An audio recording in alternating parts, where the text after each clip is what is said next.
La misma será del 15 de diciembre al 31 de marzo y te estamos esperando para que reserves tu espacio de forma anticipada con un precio promocional.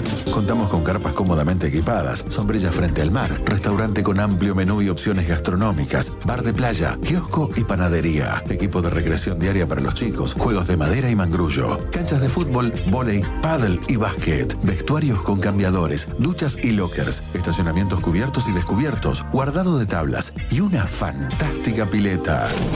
South Beach, Avenida Martínez de Oz 4950, Bahía del Faro, Mar del Plata. Síguenos en Instagram como South Beach MDQ.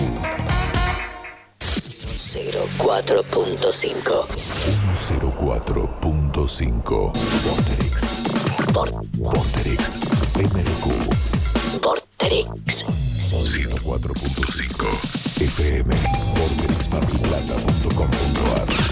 La evolución de la radio se llama Vorterix. Vuelta por el universo. La vuelta al mundo en 2 horas. Check-in. Sábados 8 a.m. Check-out. Sábados 10 a.m. Medio de transporte. Vorterix Mar del Plata. Frecuencia 104.5. Streaming. vorterixmardelplata.com.ar. Vuelta por el universo. Todo lo que pasa en la Tierra.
En todo el país y seguimos dando una vuelta por el universo, la vuelta por el mundo de las noticias y de la música hasta las 10 de la mañana aquí en Vorterix Mar del Plata 104.5. Les recordamos que nos pueden ver y escuchar a través de www.vorterixmdq.com.ar, que hay una app que es Vorterix MDQ y que también nos comunicamos y nos mensajeamos a través del 223-548-1045. Bueno, era uno de los títulos de etapa, ¿no? La verdad que invadió todos los medios informativos del mundo, porque Pavel Durov, el dueño de Telegram, había sido detenido al norte de París, en un aeropuerto, y obviamente se lo acusa de varios cargos, ¿no? 12 cargos. 12 delitos. Contra. Bueno, ¿qué era? ¿Un antro para la corrupción? O una red social para poder manifestar la libertad de expresión. Porque eso es lo que se está planteando. Libertad de expresión o promover actividades ilegales o ilícitas. Ni calvo ni con 2 pelucas. Claro. Ni libertad de expresión, o sea, libertad de expresión sí. Claro, es un vehículo para la comunicación. Es un vehículo para la comunicación que ha permitido la libertad de expresión. También ha sido un lugar en el cual ha circulado información que tiene que ver con delitos, es decir... claro, sobre todo que tiene una naturaleza un poco diferente de WhatsApp, ¿no? Se forman muchos canales para hablar de determinados temas, entonces la circulación de videos es muy alta, de videos, de canales con determinadas temáticas. Por ejemplo, en Rusia Putin ha protestado canales cerrados contra... Se lo podemos preguntar ahora al entrevistado. Claro, contra algunos sitios, los famosos que ya nos blogueros. Ya nos está esperando, así que después seguimos analizando lo que fue la detención de el fundador de Telegram, Pavel Durov. Pero tenemos ya del otro lado de la línea y de la pantalla, sí. Pero antes de presentarlo, hay un momento comercial en el programa. ¿Qué mejor que recibirlo con un exquisito licor de la Tiestrina? Conocé nuestro Belcrim, un auténtico licor de whisky estilo irlandés pero nacional. Disfruta de su sabor suave, dulce y complejo, que te deja una huella memorable en el paladar. Conseguilo a un precio imbatible en licoreslatriestina.com. Hacemos envíos a todo el país.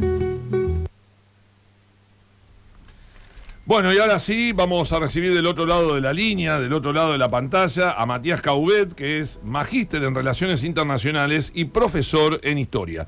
¿Cómo te va, Matías? Buenos días. Marcelo Rojas te saluda. ¿Cómo estás? Hola, Marcelo, Melissa, Diego, ¿cómo están? ¿Qué tal? Buen día. Bueno, para la próxima, si venís a Cámara de Plata, te hacemos probar el Belcrim, de licores La Tiestrina. Gran idea, me gusta. ¿Le gusta el licor? Me sumo a esa. ¿Le gusta al profe el licor? Sí, por supuesto. De vez en cuando viene bien tomarse una copita, ¿no? Por eso coincido. Está tan amargo el mundo que viene bien endulzarse un poco con Viene un licor, ¿no? bien, para balancear, para equilibrar. Bueno, ¿qué relación había entre el dueño de Telegram y el gobierno de Putin? Porque tengo entendido que Putin había ordenado cerrar ese sitio y él después se fue de Rusia, ¿no? ¿Lo deportaron o se fue solo? No, tengo entendido que se fue solo. Y no, eso, lo que comentabas, Marcelo, según a mi entender, es más una comunicación o una expresión más de los medios de comunicación occidentales que una realidad, un poco también una idea que estuvo circulando ya desde hace años, que tenía que ver esta supuesta vinculación entre Telegram y el gobierno ruso. Cuando en realidad siempre hubo la materialidad demostraba más una autonomía de Telegram, de la aplicación, en relación al propio gobierno ruso. Es más,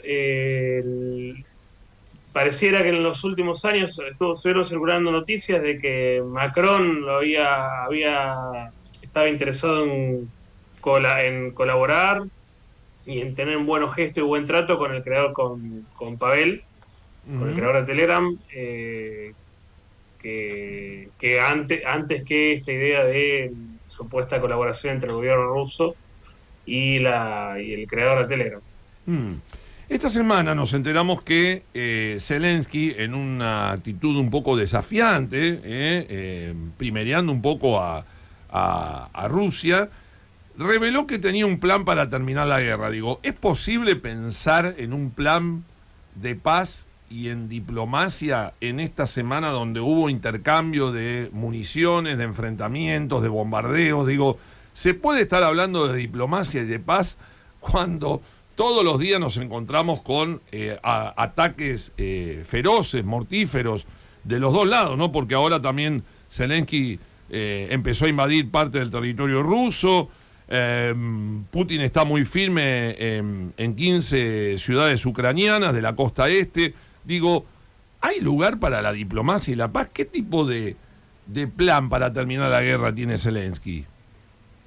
No, la verdad que no encuentro hoy en día muchos elementos para poder afirmar que la guerra está en las últimas etapas, en los últimos meses, debido sobre todo a los últimos acontecimientos de las últimas semanas, particularmente de lo que sucedió a partir del 6 de agosto con el ataque ucraniano a la región de Kursk, en Rusia, lo cual complejizó aún más el panorama, puesto que llevó la guerra a otra escala.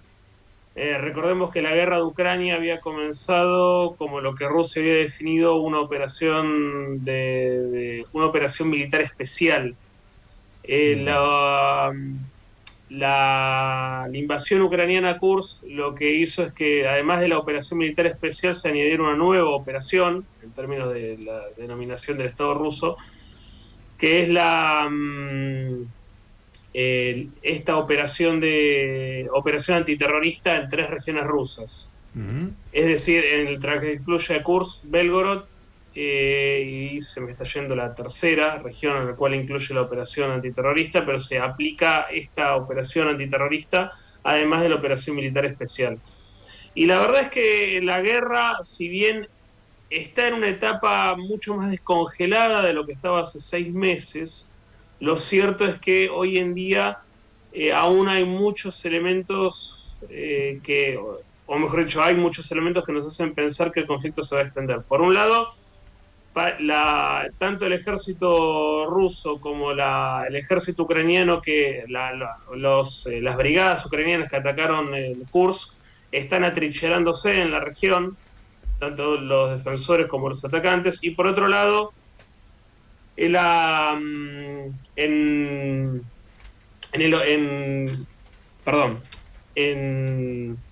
Donetsk, que es donde están dándose los principales conflictos de la guerra de Ucrania, el ejército ruso está avanzando, pero aún quedan algunos puntos importantes que van a llevar tal vez meses en que los rusos logren ocuparlos, es posible. Lo que sí está sucediendo ahora es que hay una ciudad muy importante ucraniana en Donetsk que se llama Pokrovsk, y esta ciudad es un nodo logístico para todo el Donbass del ejército ucraniano. Es una ciudad que conecta con dos carreteras muy importantes que ejercen u ofician de suministro de nodos, o mejor dicho, de elementos importantes para la logística del ejército ucraniano en el Donbass. Si Pokrovsk cae, esa logística del ejército ucraniano se va a complicar muchísimo. Y el ejército ruso está ya, al día de hoy, actualmente, está a 10 kilómetros o incluso un poquito menos de la ciudad. Y lo llamativo de la situación es que están las localidades que lindan con Pokrovsk, que están cercanas a Pokrovsk, que están en las afueras de esa ciudad, están cayendo al ejército ruso en lapsos de días, es decir, o incluso a veces de horas. De un día para el otro hay cambios en el frente que antes llevaban semanas, y hoy en día, por ejemplo, te encontrás con ciudades cayendo, poblados chicos, que caen en cuestión de horas. Muchos analistas mencionan que la resistencia es casi mínima, y lo que tiene que ver con esto es que las brigadas más entrenadas y más preparadas, mejor equipadas que tiene el ejército ucraniano, Sirsky, las mandó a Kursk, en vez de, que es una crítica que le hacen incluso de las propias Fuerzas Armadas ucranianas, le dicen, ¿por qué mandaste brigadas a Kursk a atacar cuando deberías haberlas enviado a Donbass para ayudar a defender? Claro. Si esas brigadas, lo único que tiene Ucrania, o los principales elementos de defensa que tiene Ucrania ahí son brigadas de defensa territorial, se denomina, que son brigadas menos entrenadas, menos equipadas, y que antes que pelear prefieren ceder territorio a cambio de buscar retirarse a mejores líneas más en la retaguardia que todo el tiempo es móvil encima. Entonces se van retirando y van cediendo territorio a los rusos. Claro. Si bien está esta situación, aún queda bastante tiempo por diferentes elementos para que el conflicto, en mi opinión, no soy futurólogo, pero me parece, por diferentes análisis o por diferentes cuestiones, me parece que el conflicto va a durar algunos meses más, al menos hasta 2025, o al menos hasta los primeros meses de 2025. Digo esto, ¿por qué lo digo? Porque, te entendí eso, capaz que te interpreté mal la pregunta, Marcelo. La idea principal que circuló en algunos medios y demás era que el conflicto iba a terminar antes de que termine 2024, y eso no parece ser tan viable hoy en día, o se ve más complejo. Pero no sé si vos te referías a eso o por ahí vos lo estabas diciendo más para 2025 también. No, sí, lo digo a mediano o largo plazo, ¿no? Digo, yo no veo ninguna salida, veo que está todo muy cerrado, los dos están en una postura muy rígida, y no, por eso digo, me llamó la atención el anuncio de que tenía un plan para terminar la guerra, y comunicárselo a Kamala Harris y a Donald Trump, ¿no? Que sabemos que los dos no están mirando la misma película en ese conflicto, ¿no? Totalmente. Eso es la otra variable, ya no del plano militar, sino del plano geopolítico y que tiene que ver con las elecciones estadounidenses, y es la diferencia entre Harris y Trump. Si bien ambos tienen posturas diferentes, también es cierto que ambos de alguna forma van a continuar con un suministro de armamento a Ucrania, posiblemente. Tal vez lo que cambie es el volumen de las transferencias y el volumen de las ayudas a Ucrania, pero es difícil pensar que se corta de forma automática todo suministro de armamento y de ayuda financiera a Ucrania en un eventual caso de una victoria de Trump.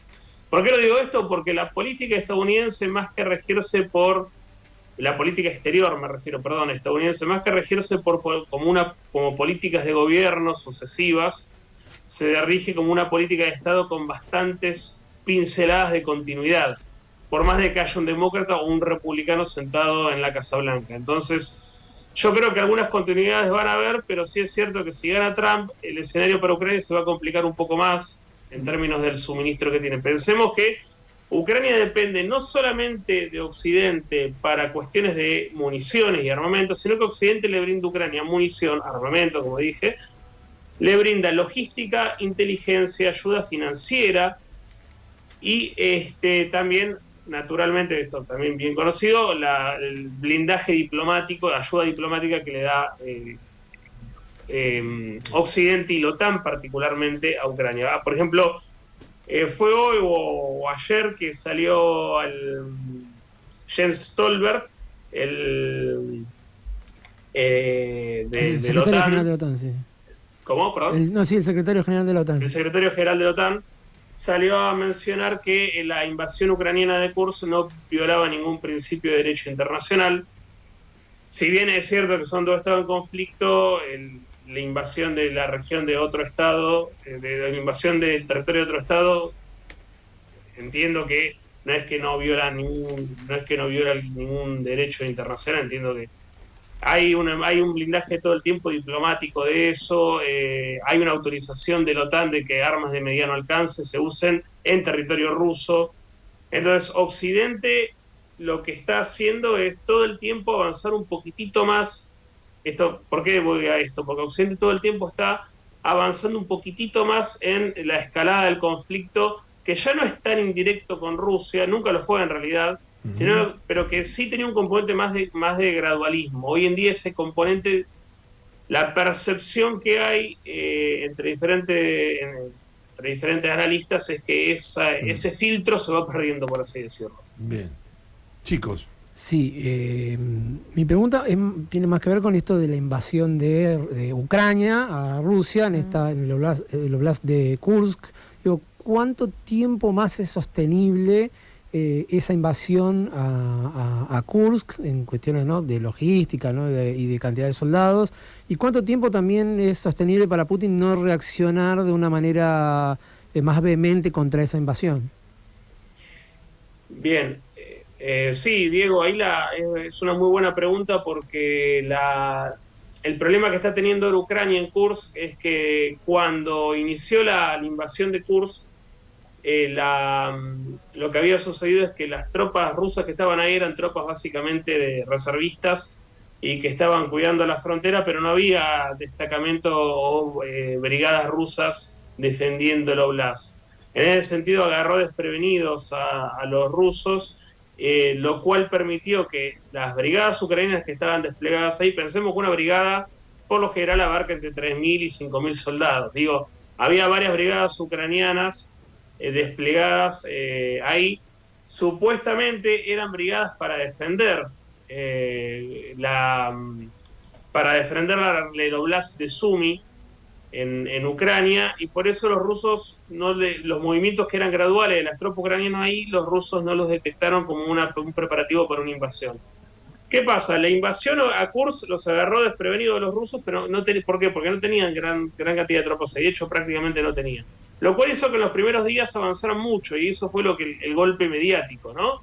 Que decían, no, porque muchos medios de comunicación occidentales, no, porque hay un avance de 800 kilómetros cuadrados de las Fuerzas Armadas ucranianas en Kursk y demás. Y en realidad lo que pasaba era que, bueno, no había tropas y lo que hacían los ucranianos era una movilización rápida de las brigadas, haciendo equipos de reconocimiento rápido, tomando localidades, yéndose de ahí, de esas localidades, yendo a otras, y dando este movimiento constante de un lado al otro, dando como esta sensación de una masividad que por ahí no era tan material o tan real en ese sentido. Aunque sí, Ucrania desplegó más de una decena de miles de soldados ahí. Es decir, se estima desconozco la verdad que los números precisos, eso entiendo que tampoco es público, no lo sabe nadie, pero se entiende que más de 15.000 tranquilamente pueden ser. ¿Qué pasa? Rusia empezó a desplegar tropas, ahí primero algunos grupos de fuerzas especiales y luego parte del ejército regular ruso, y eso llevó a que se estabilizara el frente. Ya pasado el 10 de agosto, la llegada de cada vez más tropas rusas, tropas rusas más entrenadas y tropas más equipadas, equipamiento pesado ruso, y el establecimiento de una línea de frente hizo que Kursk se convirtiera en una situación mucho más compleja para las fuerzas ucranianas, que comenzaron a perder ya en los primeros días también, pero más que nada a partir de luego de la primera semana, gran cantidad de pérdidas, producto de que los ucranianos querían mantener esta dinámica de movimiento rápido y ya se encontraban con líneas firmes rusas, las cuales les generaban gran cantidad de bajas. Eso sumado a el nuevo elemento tecnológico que inauguró la guerra de Ucrania, que es el uso masivo de drones, que Rusia aprendió mucho del 2022 ahora. Y bueno, en esa situación hoy en día Ucrania está en una situación de empantanamiento, por así decirlo, en Kursk, en la cual toman un poblado, pero los rusos avanzan por otro.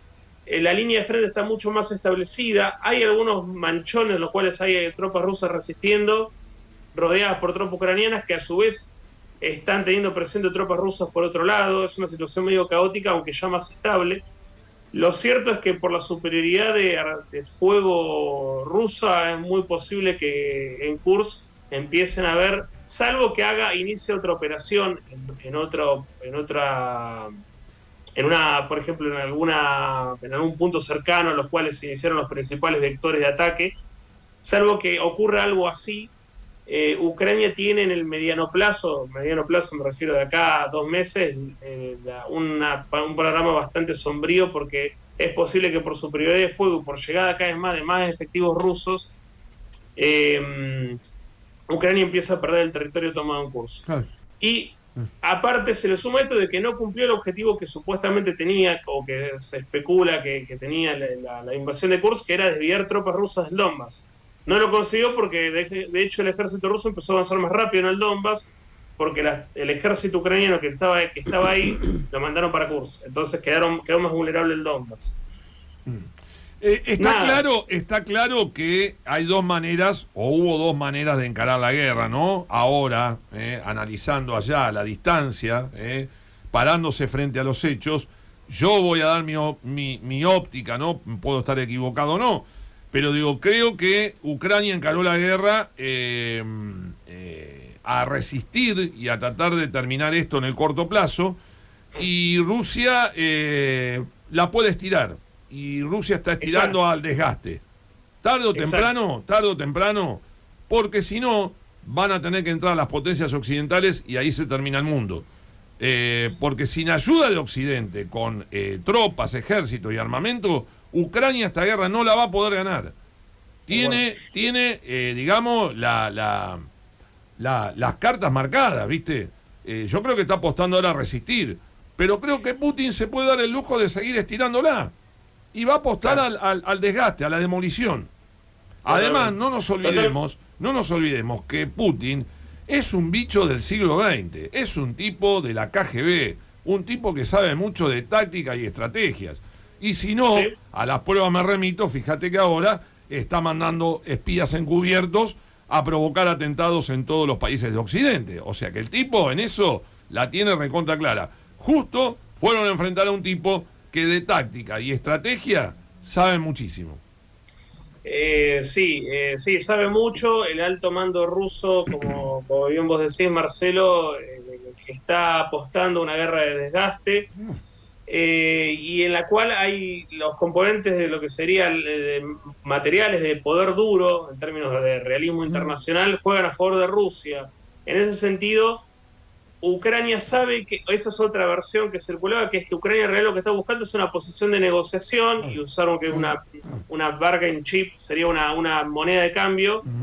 El territorio tomado en curso en un eventual caso de una negociación con Rusia para finalizar la guerra y decir, bueno, perder menos territorio a partir de lo tomado en curso, hacer una moneda de cambio. El tema es que eso no salió como esperaba Ucrania, porque de hecho los rusos ya lo dijeron, no tenemos nada que negociar, el Estado ruso dijo, con Ucrania luego de esto. Es decir, empeoró más o puede que es muy posible que haya extendido la guerra. Y lo cierto es que Rusia, en realidad esto se retrotrae en mi opinión, una lectura que tuvo Occidente errada, al menos en lo que expresaron explícitamente, que era, si uno lee un informe de la RAND Corporation, no sé si esto creo que la vez pasada que habíamos charlado, creo que no sé si lo mencioné, la RAND Corporation, este tanque de pensamiento estadounidense que hablaba que ayuda o complementa o en el diseño de estrategias de política exterior del gobierno estadounidense. En 2019 ya la RAND Corporation, y de muchos otros temas también, la RAND Corporation mencionaba que herramientas o estrategias para debilitar a Rusia y bajo el concepto de sobreextender a Rusia para debilitarla. Y en ese sentido la guerra de Ucrania un poco lo que buscaba en principio era generar esta dinámica de sobreextender, debilitar a Rusia, agotarla a partir de sanciones y demás, y lo cual esto llevó a todo lo que vimos al principio de la guerra, que se extendió. Hoy en día Rusia está funcionando la economía con 21.000 sanciones, pero la economía rusa está funcionando. De hecho, la tasa de crecimiento del país cercana al 3%. Claro. ¿Qué pasa con esto? El Occidente apostó esto no es que está dicho, pero la lectura que algunos analistas tenemos es que Occidente buscó replicarle a Rusia lo que le hizo la Unión Soviética en Afganistán en la década del 80, con la invasión a Afganistán. Y el problema es que Rusia no es la Unión Soviética y Ucrania no es Afganistán. Vos tenés mucha gente, todo el este ucraniano, el sur ucraniano, de hecho, que apoya, ucraniano digo, que tiene muchos vínculos, al menos de vínculos sociales, culturales, históricos y económicos que históricamente con Rusia, y que se sienten también rusos. De hecho, recordemos que además de estar peleando tropa del ejército ruso en Donetsk, está peleando también el ejército de la DPR, digamos, de la República Popular de Donetsk, está peleando ahí junto a las tropas rusas contra el ejército ucraniano, y son ucranianos. Mirá vos, es decir, es increíble. Y para Rusia, Ucrania es clave. ¿Por qué? Porque forma parte de lo que para la política exterior rusa se llama el extranjero cercano. Y es parte vital de la política exterior rusa el mantener la influencia en todos los países cercanos y mantener la presencia. Rusia no puede permitir, es una cuestión de fundamental, hasta de supervivencia del Estado ruso, mantener a la OTAN alejada de sus fronteras. Al menos la infraestructura de la OTAN alejada de sus fronteras. Si la discusión que está en Ucrania en el fondo es si Rusia es una potencia internacional, si consolida su aparición en el escenario internacional nuevamente, o si Rusia, en el caso de una victoria ucraniana y de la OTAN, se convierte en una potencia meramente regional con capacidades reducidas y con infraestructura de la OTAN desplegada a unos cientos de kilómetros de la capital rusa, Moscú. Esa es la discusión que está en el fondo. Bien. Bueno, para cerrar, excelente el análisis, da para seguir hablando, porque te iba a citar cosas del libro que hemos leído, pero nos vamos a ir, nos vamos al pasto mal. Te pregunto, digo, sos profesor de historia en la Universidad Nacional de La Plata, digo, ¿qué cátedra dictás? Porque me tocaste el corazón, te voy a preguntar por historia ahora. Vos sabés que... No, estoy en la Universidad de Quilmes, yo en realidad dando clases, en una especialización de política exterior de la Universidad de Quilmes, en una materia que es de Eurasia, y en otra materia también que es de geopolítica, de teoría de relaciones internacionales. Bien. Pensé que estabas dando historia latinoamericana o historia argentina, historia latinoamericana. Pensé que estabas con alguna cátedra de esa. No, en lo que refiere a historia, yo me especializo en historia contemporánea, pero actualmente no estoy en ningún cargo de dando clases en la Universidad de La Plata. Sí formo parte del Instituto de Relaciones Internacionales, también del Departamento de Eurasia y del Centro de Estudios Chinos de dicho instituto, que pertenece a la universidad, que depende de la Universidad Nacional. Muy bien. No dando clases. Bien. Se nota que sos profesor de historia, porque a los profesores de historia nos encanta charlar. Sí, perdón, pido disculpas que siempre la hago re larga para responder cada pregunta. No, por favor, todo bien. Bueno, Mati. Vice historiador. Pero yo te entiendo porque soy del palo, así que te entiendo. Bueno, te mandamos un abrazo grande, buen fin de semana. Bueno, y gracias por el aporte del día. Gracias, Marcelo, Diego y Melissa, por el espacio para poder hablar. Muchas gracias y bueno, buen fin de semana. Gracias, querido. Gracias, Matías. Gracias, Matías. Igualmente. Matías Caubet, analista en relaciones internacionales, profesor en historia. Bueno, claro, ¿sabés qué? Me parece que se recibió en la Universidad Nacional de La Plata. Claro, el título es de la Universidad Nacional de La Plata. Ahí le pifié yo. Lo que pasa es que todavía yo finjo estar despierto, pero en realidad todavía estás los dos fingimos estar despiertos. con las sábanas pegadas. Es que Melissa me lleva por los caminos malos de la vida. No, ¿qué caminos malos? Por los caminos de la política te llevo, Marce. No, los caminos de la política. Un agradecimiento, Marce, por acompañar ayer el 27 aniversario de Acción Marplatense. Por favor. Nos vamos a la música, muchachos. La música, ahora la de Ucrania, después vuelve la música rusa. Vamos a escuchar lo último de Dorofeva, que tiene que ver con la guerra, porque Dorofeva es una cantante pop ucraniana, pero siempre tira algún palito. Nitroglicerina se llama su último tema. Salón